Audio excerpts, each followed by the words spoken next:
नमस्कार। इस वक्त मौजूद है मुंबई के खारदेव नगर चेंबूर इलाके में, जहां पे महायुति के उम्मीदवार राहुल सेवाले को जो देख रहे हैं, जो युवा पीढ़ी है वो कहीं ना कहीं महायुति के साथ है। राहुल सेवाले जो सांसद है मौजूदा और जो महायुति के उम्मीदवार है लोकसभा के, उनको जो सपोर्ट देने के लिए आज यहाँ पे जो युवा, आप मेरे कैमरे के माध्यम से देख रहे हैं, भारी तादाद में जो युवाओं का जो जोश है वो नज़र आ रहा है। कहीं ना कहीं एक भारी तादाद में जो सपोर्ट है वो राहुल सेवाले को मिलेगा। और इसके मार्गदर्शन जो कर रहे हैं योगेश पाटिल जी हैं, जो कि युवाओं को आज यहाँ पर राहुल सेवाले जी के जो महायुति है उसमें उनको सहभागी किया जाएगा, उनको जोड़ा जाएगा। क्योंकि जो चुनाव चल रहा है, कहीं ना कहीं ये जो युवाओं का जो वोट होगा, 18 साल से ज़्यादा जो उम्र वाले युवा, उनका एक महत्वपूर्ण रोल होने वाला है चुनाव में। आप देख सकते हैं। काय सांगाल आज युवकांचा मोठा प्रतिसाद आपल्याला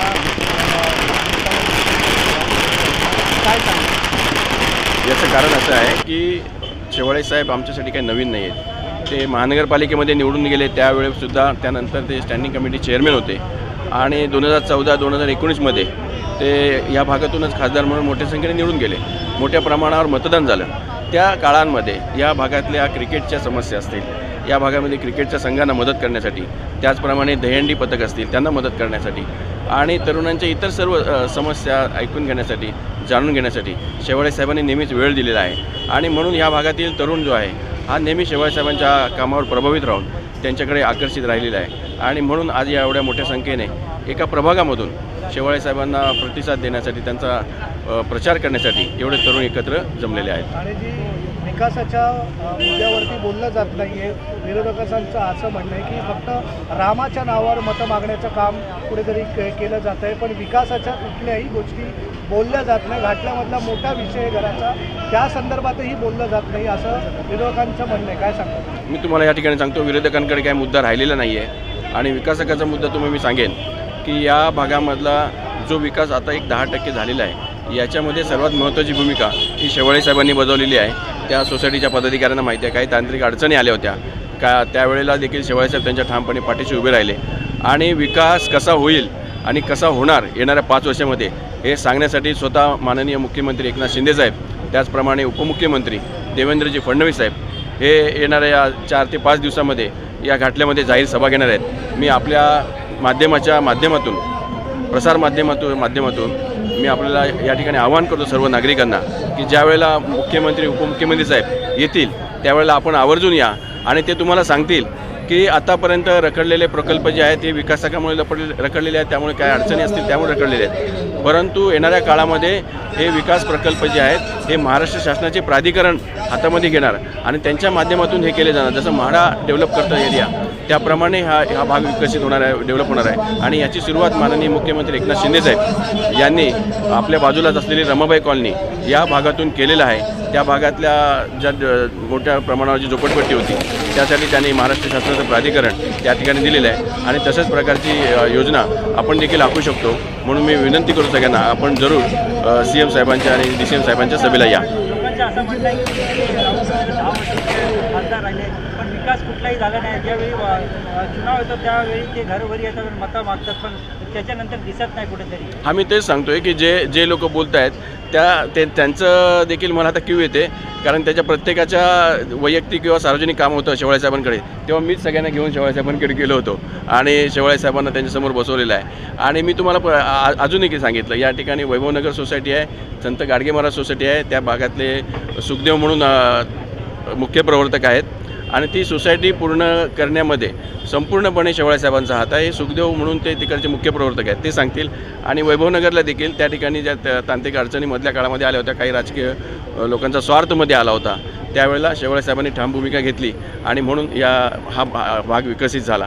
आणि हा भाग, आतला भाग जो आहे तो फार मोठा आहे आणि त्या मोठ्या भागाला तेवढ्या प्रकारची मोठी योजना आणण्याची गरज आहे हे सरकारने ओळखलं आहे आणि त्याप्रमाणे सरकार आता त्याच्यावर काम करत आहे। आणि जी आता सांगण्यात येतं की मोदी आपकी बार तडीपार असा एक सांगण्यात आलेला आहे, काय सांगाल आपण? केविलवाना प्रयत्न आहे विरोधकांचा। खरी परिस्थिती निवडणुकीनंतर त्यांना कळेल। ही 24ला तर मतदान होईल, 4 जूनला जेव्हा निकाल लागतील तेव्हा त्यांना राजकारणातून तडीपार व्हावं लागेल, हे 100% नक्की. एकंदरीत असंही बोलण्यात आलं, प्रकाश आंबेडकर यांचं म्हणणं आहे की शिंदे आता 2 महिन्यानंतर परत कधी दिसणार नाही, असंही त्यांचं म्हणणं आहे. काय सांगा? याच्या अगोदर आता ते आंबेडकर साहेब आता बोलले असतील, परंतु विरोधी पक्षातले नेते जवळजवळ 2 वर्ष जेव्हापासून शिंदेसाहेब मुख्यमंत्री झाले तेव्हापासून 8 दिवस, 15 दिवस, 1 महिना, 2 महिने, 3 महिने, 6 महिने अशा प्रकारच्या तारखा देऊन मोकळे झाले. परंतु शिंदे सरकार भक्कम आहे. उलट ते आणखीन भक्कम होत गेलं. पहिल्यांदा एक उपमुख्यमंत्री होते, आता 2 उपमुख्यमंत्री झाले आणि आता पुन्हा मनसे जवळ आलेली आहे. त्यामुळे यांच्या पायाखालची वाळू सरकलेली आहे. बदल घडेल का? बदल घडणार नाही. शिंदेसाहेबच मुख्यमंत्री राहतील आणि पुढच्या काळात पण शिंदेसाहेबच मुख्यमंत्री होतील.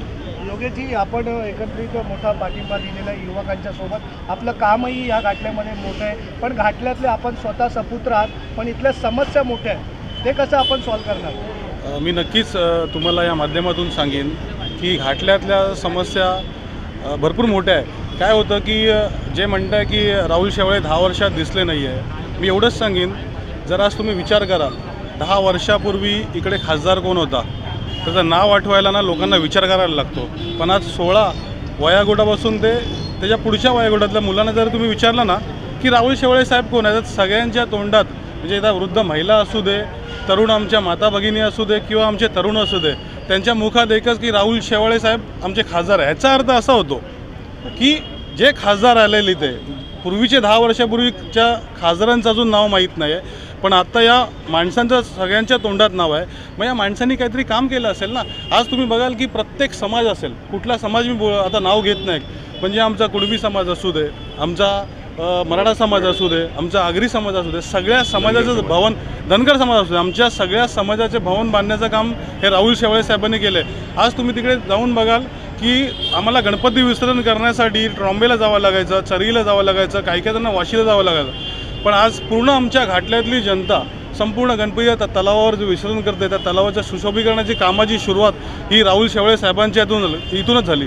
त्याचप्रमाणे जेवढे पण आज मंदिर बघाल, ऑलमोस्ट 70 to 80% मंदिरांना घाटल्यातल्या ज्या मदत केली असेल ते राहुल शेवाळे साहेबांनी केली असेल. आणि मी एवढंच सांगेन की जे कोणीही म्हणतं आहे ना की राहुल शेवाळे साहेब कुठे होते, तर मला एवढंच सांगायचं आहे की राहुल शेवाळे साहेब इकडेच होते. ते तुमच्यामुळे येत नव्हते, कारण की इकडच्या नेत्यांचे कमिटमेंट होते की साहेब तुम्ही येऊ नका, आम्ही इथे बघतोय. आणि राहुल शेवाळे छोट्या मोठ्या गोष्टीमध्ये लक्ष देत नव्हते, कारण त्यांना विश्वास होता या स्थानिक नेत्यांवर.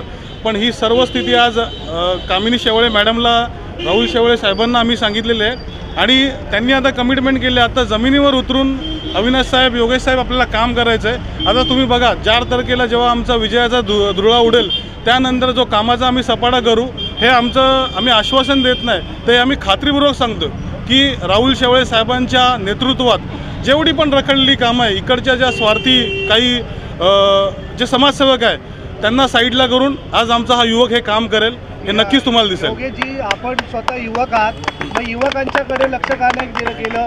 आणि आता सांगण्यात येतं की विकासाच्या मुद्द्यावर असो या युवकांच्या बेरोजगारीच्या विषयासंदर्भात असो का बोललं जात नाही? मग तुम्ही कसं पाहता याच्याकडे? मी तुम्हाला एवढंच सांगेन, आज जर तुम्ही बघत असाल की माझ्या प्रत्येक आठवड्याच्या पोस्टला युवकांना जॉबसाठी ऑपॉर्च्युनिटी आपण उपलब्ध करून देतो आहे.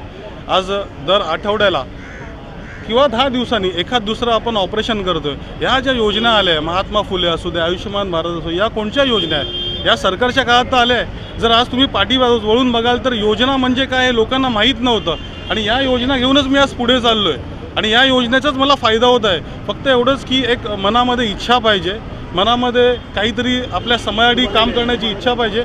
आणि माझ्या घाटला जो 153 वॉर्ड आहे, ते युवकांसाठी आणि या घाटल्यातील पूर्ण युवकींसाठी ज्या पण काही योजना असतील त्या योजना मी राबवण्याचा प्रयत्न करीन. पहिला तर मी एका नॉर्मल प्रमाणामध्ये काम करत होतो, एक सामान्य व्यक्तीच्यानुसार, पण आज पूर्ण ही संघटना आहे. आज राहुल शेवाळे साहेब आहे, कामिनी शेवाळे साहेब आहे, अविनाश राणे साहेब आहे आणि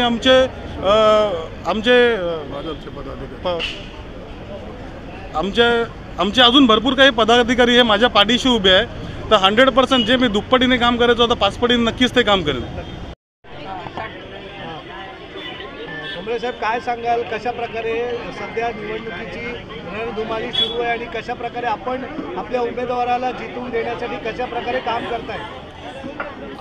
अणुशक्तीनगर विधानसभा आणि चेंबूर विधानसभेच्या वतीने आमचे भारतीय जनता पार्टीचे कार्यकर्ते व मंडळाचे सर्व पदाधिकारी, वॉर्ड अध्यक्ष पोशीजी व बबन घोडके, सर्व मान्यवर पदाधिकारी घरी अहोरात्र मेहनत करायत आहेत की येत्या काळामध्ये माननीय नरेंद्र मोदीचं स्वप्न साकार करायचे. त्यांनी विडा उचललेला आहे की 400 पार आपल्याला करायचे. त्यासाठी आमचे भारतीय जनता पार्टीची टीम ही अहोरात्र मैदानात उतरली आणि माननीय राहुल शेवाळे यांना हॅट्रिक करण्याचा प्रयत्न करण्यात येईल. पण आपकी बार मोदी तडीपार असं सांगण्यात आलेलं आहे, काय ते त्यांचं हे 400 पार, त्यांचं अबकी बार 400 पार, अबकी बार 400 पार. त्यांचे स्वप्न पूर्ण होणार नाही, कारण की ते जे स्वप्नामध्येच मशगूल असतात. आणि आपण आज माहिती आहे गेल्या 10 वर्षापासून मोदीचं काम हे जगामध्ये उत्कृष्ट काम असं आणून आणि सर्व प्रभावशाली काम आहे.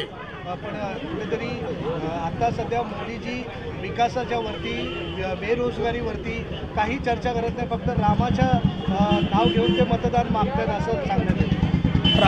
रामाच्या मतदार मागण्याचा प्रश्न असा आहे की गेल्या 50 वर्षापासून तर 100 वर्षापासून हा विषय मंदिराचा प्रश्न हा काँग्रेस सरकारने लटकून ठेवलेला होता आणि मतदाराचे मतं मागण्यासाठी राजकारण करण्याचा प्रयत्न त्यांचा होता. ते हेतू आणून पाडण्यासाठी आमचे देशाचे पंतप्रधान नरेंद्र मोदी यांनी मंदिराचा विषय घेऊन मंदिर चांगल्या पद्धतीने बनवलं आहे. त्यांचं खरोखरच मनापासून अभिनंदन करतो. काय वाटतं तुम्हाला की आता ह्या वेळेला लोक तुम्हाला, तुमच्या उमेदवाराला प्रतिसाद देतील का? कारण की उमेदवाराला प्रतिसाद देतेच अनेक संकट या महाराष्ट्रामध्ये आणि भारतामध्ये निर्माण झाले होते. यासाठी कटिबद्ध असलेले देशाचे पंतप्रधान नरेंद्र मोदीजींनी विडा उचलून जनतेच्या समस्या सोडवण्याचा प्रयत्न केलेला आहे.